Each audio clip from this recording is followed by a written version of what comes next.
Engineering పూర్తి కాగానే new batch లకే ఎక్కువ అవకాశం ఉంటుంది. న్యూ బ్యాచ్ ల వాళ్ళకు మీరు ఇచ్చే సలహా ఏంటి? ఒక విద్యార్థి ఇంజనీరింగ్ లో చేరాడంటేనే దాని అర్థం అండి ఎందుకు చేరాను అనే అవగాహన పూర్తిగా ఉండాలండి. అంటే నేను ఇంజనీరింగ్ చదువుతున్నాను అంటే నేను ఇంజనీరింగ్ లో ఒక ఉద్యోగం సంపాదించుకుంటాను, లేదా నేను ఈ ఇంజనీరింగ్ తర్వాత పీజీ చేస్తాను, లేదా నేను ఇంజనీరింగ్ తర్వాత ఏదో విదేశాల్లో చదువుకుంటాను, ఏం చేస్తాననే అవగాహన ఇంజనీరింగ్ చేసిన మొదటి రోజే ఉండాలండి. ఎందుకంటే ఆ 4 సంవత్సరాలు మీరు సరి అయిన ప్రణాళిక వేసుకుని దాని ప్రకారం గనక మీరు వెళ్ళినట్టయితే ఇంజనీరింగ్ పూర్తవగానే మీరు మంచిగా స్థిరపడే అవకాశం ఉంటుంది. ఏ విద్యార్థి అయినా ఇంజనీరింగ్ చివరి సంవత్సరంలో ఏం చేద్దామనే ఆలోచన రాకూడదండి. చాలా మంది విద్యార్థులు ఏం చేస్తారంటే ఇంజనీరింగ్ లో చేరగానే చదువు వదిలేసేసి మిగతా వ్యాపకాల్లో పడి రకరకాల వ్యవహారాల్లో ఉండి చివరి సంవత్సరం వరకు కూడా ఏం చేయాలి, ఇంకా చదవాలా, ఉద్యోగం చేయాలా, వ్యాపారం చేయాలనే ఆలోచన లేకపోవడం వల్ల ఇంజనీరింగ్ అయిన తర్వాత చాలా మంది ఇబ్బందులు పడుతున్నారు. అట్లా కాకుండా వాళ్ళు మొదటి సంవత్సరం నుంచి వాళ్ళకి ఆలోచన ఉండాలి. చదవాలనుకుంటే ఏం చదవాలి, ఏ ఎగ్జామ్ కి ప్రిపేర్ అవ్వాలనే ఆలోచన 4 సంవత్సరాల నుంచి ఉంటే అది ఇక్కడ ఇండియాలో మంచి ఐఐటి లాంటి మంచి సంస్థలు ఉన్నాయి, అక్కడ చదువుకోవచ్చు, లేదా విదేశాల్లో చదువుకోవచ్చు. లేదు నేను ఉద్యోగంకి వెళ్ళాలి, ఉద్యోగం వెళ్ళాలంటే నాకు ఎట్లాంటి ఉద్యోగం 4 సంవత్సరాల తర్వాత ఎట్లాంటి ఉద్యోగ అవకాశాలు వస్తాయి, ఆ ఉద్యోగ అవకాశాలకి నాకు ఎలాంటి స్కిల్స్ ఉండాలి. ముఖ్యంగా చాలా వరకు కొద్ది గొప్ప అందరూ మంచి మార్కులతో పాస్ అయినా కూడా చాలా మందికి కావాల్సిన స్కిల్స్ ఉండట్లేదండి. ముఖ్యంగా అందరికి తెలుసు కమ్యూనికేషన్ స్కిల్స్ ఉండాలి, భావ వ్యక్తీకరణ ఉండాలి. అంటే నీకేమొచ్చో నువ్వేం చేయగలవో చెప్పగలిగే సామర్థ్యాన్ని డెవలప్ చేసుకోవాలండి.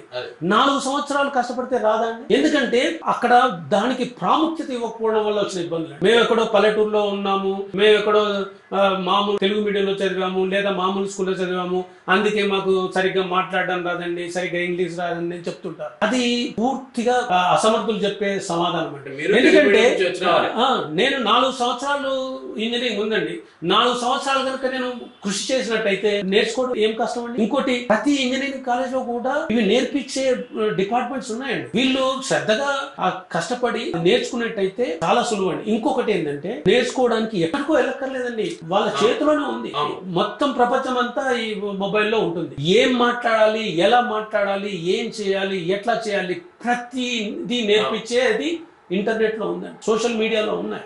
మీరు మీకు వచ్చిన అమూల్యమైన 4 సంవత్సరాల టైంని రకరకాల వ్యవహారాలతో వృధా చేయకుండా సరిగ్గా మీ భవిష్యత్తుకి ఏం కావాలి అనే సరైన ప్రణాళికలు వేసుకుంటే మీరు ఇంజనీరింగ్ పూర్తయ్యేసరికి ఖచ్చితంగా మీరు దానిలో స్థిరపడే అవకాశాలు చాలా ఉన్నాయి. అదే ముఖ్యంగా ఇంజనీరింగ్ విద్యార్థులు గుర్తుపెట్టి, ఇంజనీరింగ్ కాదండి ఏ కోర్స్ చేసిన వాళ్ళైనా సరే అంతే. కోర్సులో చేరావు, డాక్టరే కావచ్చు, ఇంజనీరింగ్ కావచ్చు, ఎంబీఏ కావచ్చు, ఎందుకు చేరావు?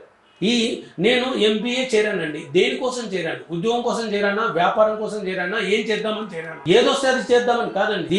ఏ పర్పస్ కోసం అయితే నువ్వు చేరావో ఆ పర్పస్ కోసం ఆ కాలాన్ని నువ్వు సరిగ్గా సద్వినియోగం చేసుకున్నట్టయితే నీ కోర్సు పూర్తవుతూనే నువ్వు అనుకునే సాధించే అవకాశం చాలా ఉంటుంది. అది ముఖ్యంగా ఈ విద్యార్థులు గమనించాలి. అది తల్లిదండ్రులు వాళ్ళని మానిటర్ చేయాలి. నిజంగా అబ్బాయి అమ్మాయి వాళ్ళు చేస్తున్నారా లేదా అనేది వాళ్ళు చూస్తే అప్పుడు వీళ్ళు కోర్స్ అయిపోయిన తర్వాత తల్లిదండ్రులు మా పిల్లలకి ఉద్యోగం రాలేదనే బెంగ ఉండకుండా ఉంటుంది.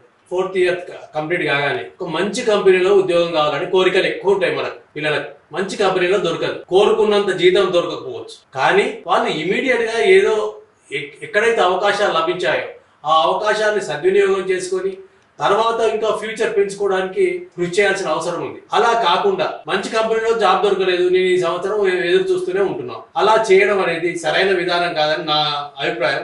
మీరేమంటారు? అంజయ్ గారు, మీ అభిప్రాయంతో నేను 100% ఏకీభవిస్తున్నానండి. మనం ఏం చేయాలంటే మనకు ఏదైతే అవకాశం వచ్చిందో ఆ అవకాశాన్ని అందిపుచ్చుకొని, ఇక్కడ మంచి కంపెనీ చెడ్డ కంపెనీ అని ఏది లేదండి. ఏ కంపెనీ ఫస్ట్ మనకి మొదట్లో కావాల్సింది అనుభవం.